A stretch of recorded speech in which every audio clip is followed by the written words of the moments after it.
देखभाल की और हमें अपने पैरों पे खड़ा करने लायक बनाया।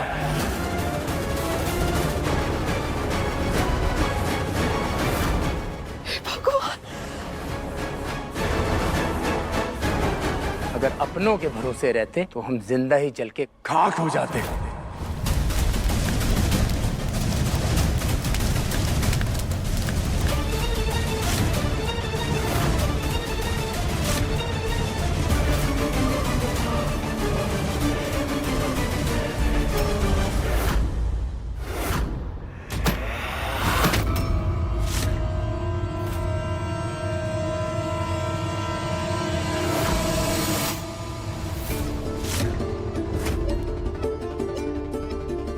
हमने कभी नहीं सोचा था कि हमारे अपने हमसे पीछा छुड़वाने के लिए इतने उतावले बैठे। नहीं, बाहर के दुश्मनों से तो हम जिंदगी भर लड़ ही रहे थे, लेकिन जब अपने ही दुश्मन बन जाएं तो क्या करें।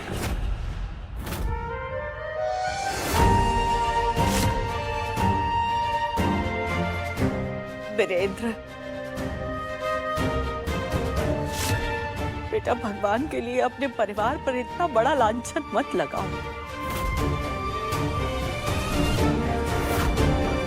तुम्हें अगर अपने आप से दूर करने के बारे में एक पल के लिए भी अगर हमने सोचा हो ना, तो जान निकल जाए हमारी।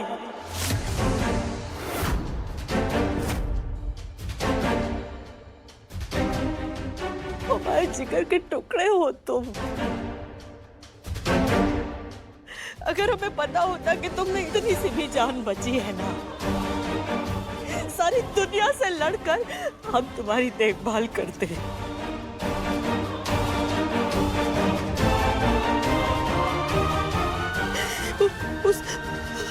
उस आदमी के बीच नहीं, बल्कि अपने परिवार के बीच में ही रहकर तुम्हें अपने पैरों पर खड़ा करते। बेटा, हम ऐसा कभी नहीं सोच सकते। बंद करिए नाटक।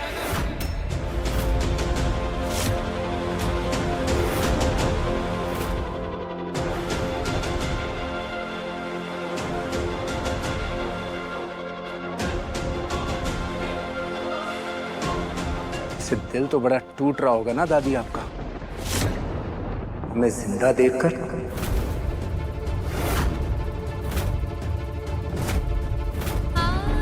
वीरेंद्र,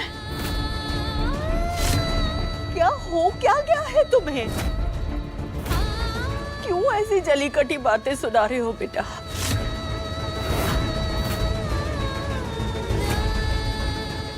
जब से आए हो अपने परिवार पर सिर्फ इल्जामों के घूंट पिला रहे हो हमें। क्या हो क्या गया है तुम्हें मेरे बच्चे? आंखें खुल गई हैं हमारी। आप सबका असली चेहरा हमारे सामने आ चुका है दादी।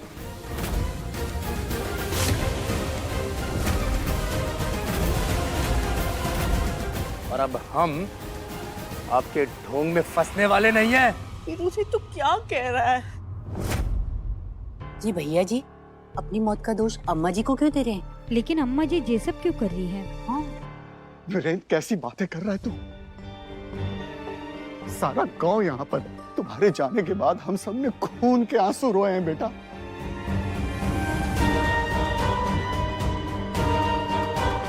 और इतने सारे लोगों के बीच, गांव वालों के बीच, तू अम्मा के बारे में इस तरह बोल रहा है?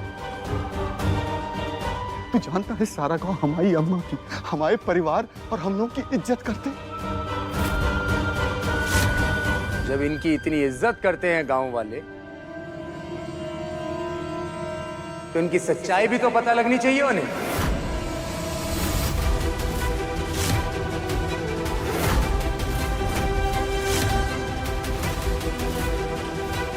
इनका एक गलत फैसला हमें मौत के घाट उतार सकता था।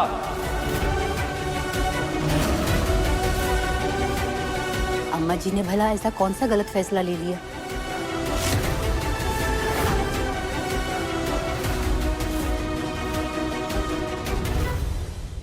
भैया, हम तो सोच भी नहीं पा रहे। चिता पर जब आपको होश आया होगा तो आप पर क्या बीती होगी।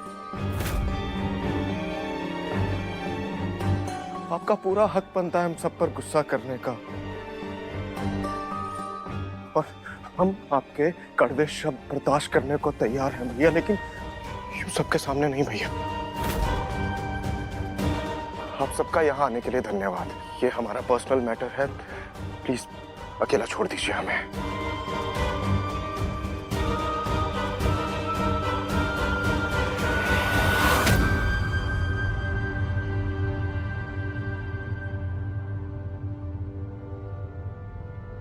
अरे आपने इन सबको जाने क्यों दिया?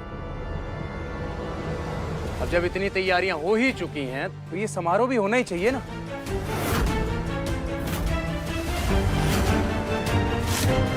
पगड़ी तो आज पहनाई जाएगी, लेकिन सिर्फ उसको पहनाई जाएगी जो इस गद्दी के योग्य है।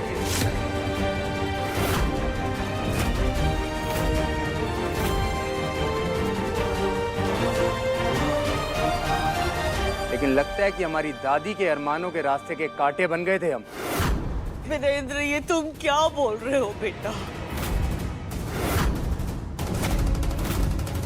इसीलिए हमारे जाते ही रुद्र को उत्तराधिकारी घोषित कर दिया।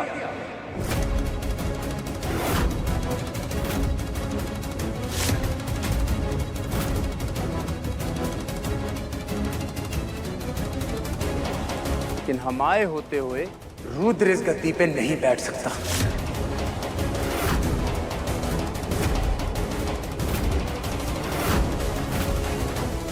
और अगर आप फिर भी चाहती हैं कि रुद्र इस गद्दी पे बैठे तो उसको अपनी शूरवीरता का सबूत देना होगा, अभी इसी वक्त।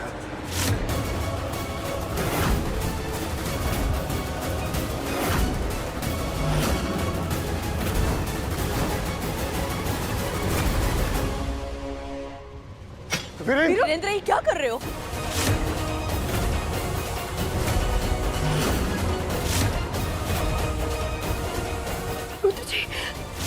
वीरेंद्र, हमारी बात सुनो बेटा।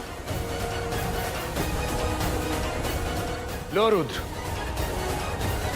पकड़ो ये तलवार और चला दो हमारे गले पे।